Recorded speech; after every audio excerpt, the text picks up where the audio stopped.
just a quick forward.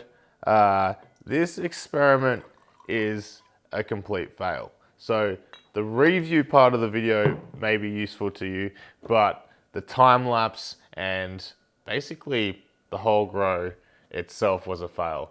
So just be warned. Enjoy. Welcome back to Hoochos. Today on Hoochos, we're going to be unboxing this. This is the cheapest tabletop hydroponic system I could get my hands on. This is from Banggood and it cost 80 Australian dollars. Let's get to unboxing.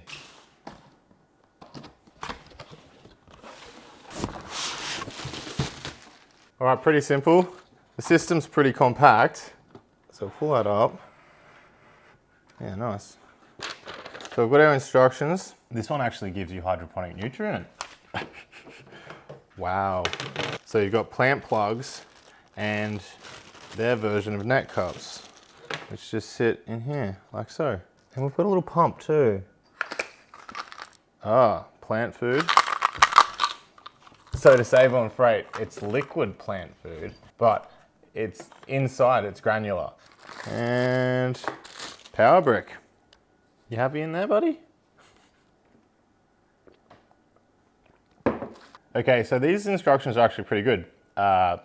Basically, these come in granular form, solid form, and you have to add water and mix them up, but they can be stored pretty much indefinitely like this that says on the label. So it also says on here that you're using 5 mils of nutrient per 1 liter of water. So you've got a 5 liter capacity within this system, and that will take 25 mils of this. Now there's 100 mils of this, so it says to use both. So 25 mils of each for the system, and that gives you 4 lots of nutrient, and it says to change it every 2 weeks. So you get about 8 weeks off the nutrient that they supply with the system. Now, inside this hydroponic system, there is a pump, which I'm interested to find out what that does. I'm hoping it's an air pump. I have a suspicion that it's more likely just a small water pump that will recirculate the water within the system, which will still be good. All right, so first of all, I'm gonna add water into the 2 nutrients.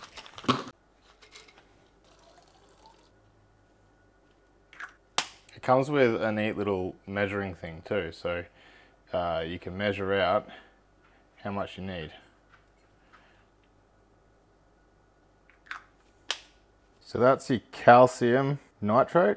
This one will be your trace elements as well as your other nutrients. So as you can see, it's got a water level indicator, and down here is actually a water level sensor, which is pretty impressive. This was a really cheap system, so. All right, let's plug it in and see. Let's have a look what that pump does. So there's the pump there, and we'll turn it on. Oh, that's pretty cool. Oh, there we go. Okay. Yep, so it's just a water pump. That will aerate it, for sure. So the light has multiple settings, and there's a touch bar on top which you can change the settings, and it obviously changes the light color as well, which is pretty cool. So you've got a 14-hour, which is a normal. You've got a 12-hour, which is an enjoy, and a 16-hour, which is a grow setting. And it looks like they change the color of the lights. In fact, the 14-hour adds a blue LED diode, and the 16-hour takes that blue away. The 12-hour also takes the blue away, which is interesting. I don't know why they won't let you have 16 hours with the blue on. Anyway, let's have a look. They say that the light should be 10 centimeters above, 5 to 10 above the seedlings to start. So we'll bring it down. We're getting a par reading of 185.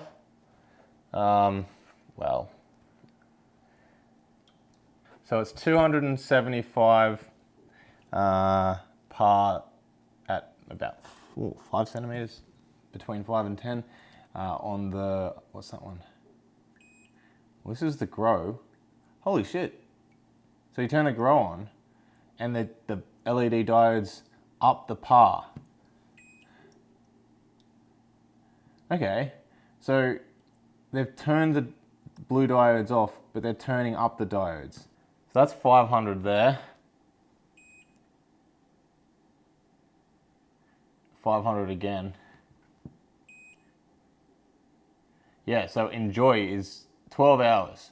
Enjoy is the lowest par setting, and the 14-hour cycle and the 16-hour cycle are pretty much the same par setting.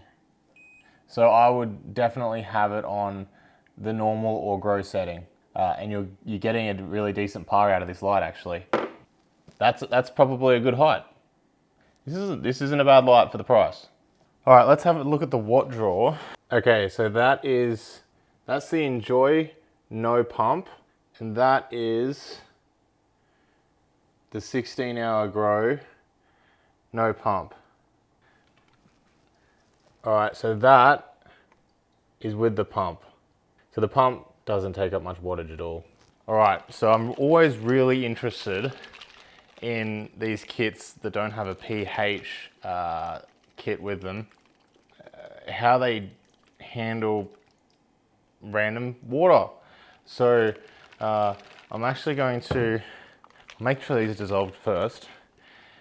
I'm going to measure out the nutrients, and then I'm going to EC and pH test them.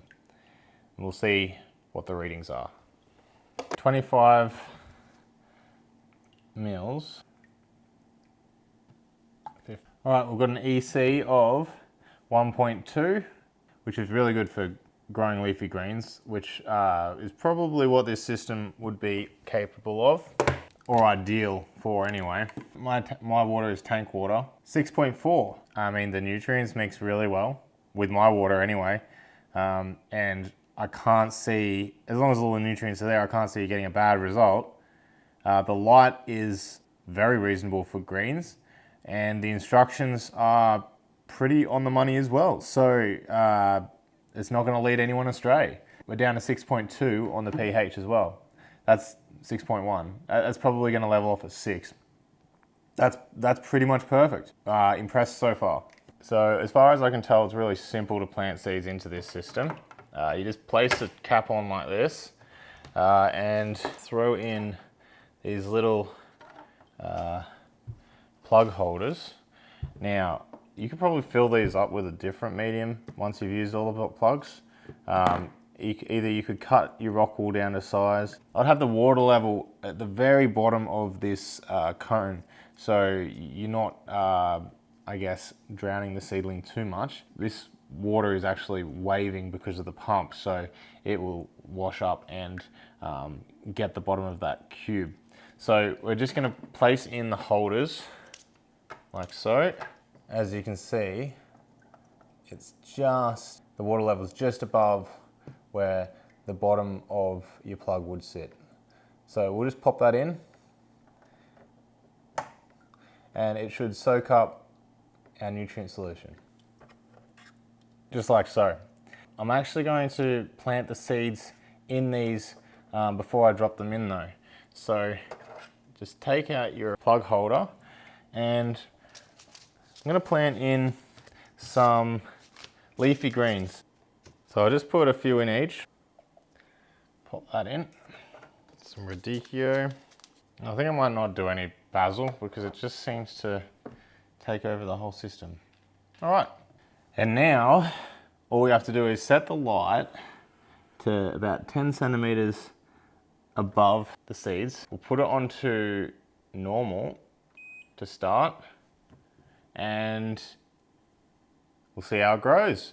I'm going to set up a time-lapse camera and put it to the test. Oh no! Oh no, it's a tragedy. Oh, it's tragic. Oh no. I have to replant all of these seeds. Oh no, there's seeds in the nutrient solution. Oh. Oh well, worse things have happened. Oh well, at least the seed cubes are nice and wet now. Tragic. All right, I replanted the seeds. Let's set it up in front of a time-lapse camera. Just don't hold it by this bar here. It pops out and it takes the top of the container with it. And here we go, again.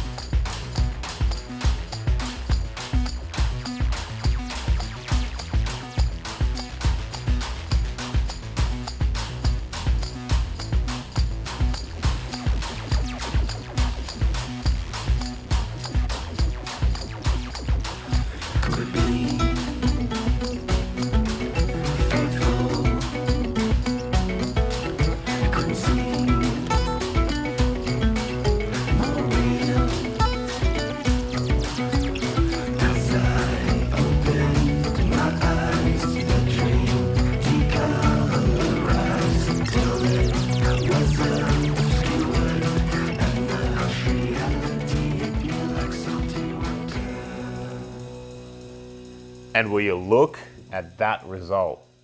There's some really green lettuce, and all in all, not too bad for the amount of wattage that this light draws. Now there is one caveat. This is a lie. This lettuce especially is a lie. And throughout that time lapse, some of you with an eagle eye might have actually realized this light wasn't working. So how did the plants continue growing if the light was turned off? And I'll tell you why. It's because this was not a very well thought out experiment at all. And I had light pollution coming from another light next to it, which is why this lettuce is doing so well. Let's actually have a look.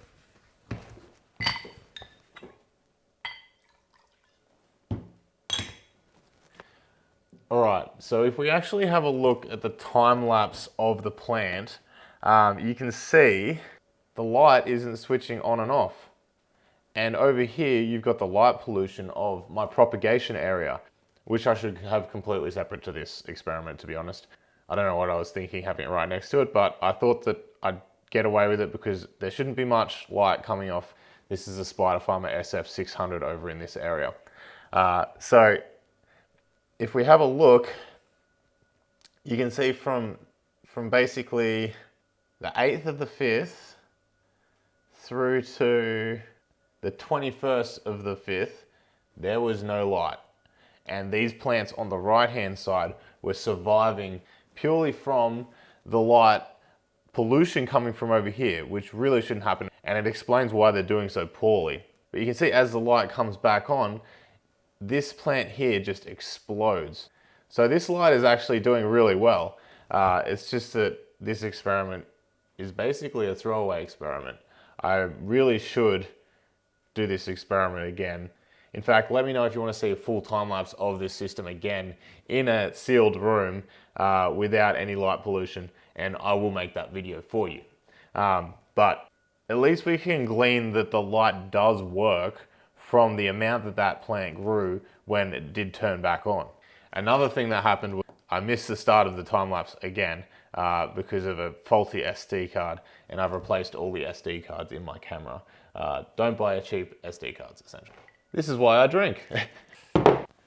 All right, let's deconstruct the system. All right, I love pulling these things apart because you never know what's going to be inside them. Don't pull up on this without holding the base. So, there we go. How are we going to do this? Oh, wow, there's a lot of roots there. The roots have become trapped in the pump. Hang on. All right, so I'll just lean that forward. See if I can get the pump out.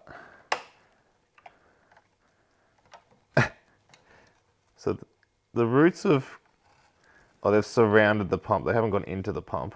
That's what they've got this foam around the pump for, I'd say, because that must become a problem. So you may have to keep an eye on that the roots don't stop the pump from working. But look at the roots. They're really healthy. And yeah, look at that. Not bad. The radicchio. Look at that. Very nice.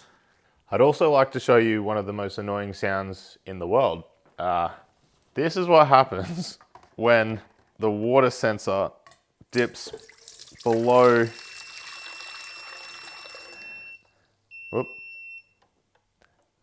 the water level that it is required.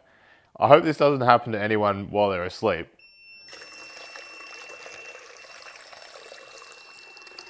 It's not a pleasant noise. I mean, at least it tells you, I guess. I'd like a flashing light and maybe like an intermittent beep, but this definitely works. You're gonna top it up. Yeah, so don't have this in a bedroom. And when the pump comes on, it does this.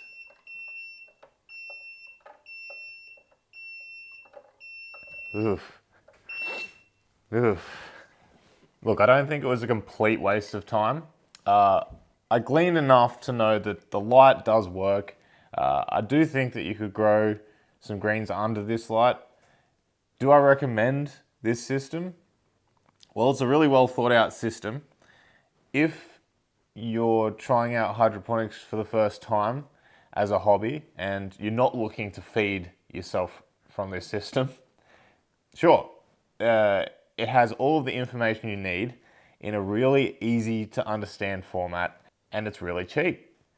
If you're looking for something to go on your kitchen top counter that you're gonna get fresh salad from and can continually harvest, or are looking for a budget-friendly way to feed your family, I really don't think that this is the system for you. Other than the novelty of growing your own food or plants on your tabletop, this system as a production unit for growing your own food, it's just not big enough. There's not enough wattage, there's not enough plant spacing. It's a really well thought out system. And if you're looking for a present for someone that wants to get into hydroponics, this is a great stepping stone system. But yeah, if you're looking to feed yourself, I just want to curb your expectations and your enthusiasm. The output of the light, from what I could glean from the failed experiment, is decent enough to do leafy greens. The nutrients supplied are quality. None of the plants are showing nutrient deficiencies, and it was really easy to top up. All right, well, I hope you enjoyed this episode of Hoochos. Happy hydroponicking, and I'll see you in the next fail. Cheers. Definitely a fail.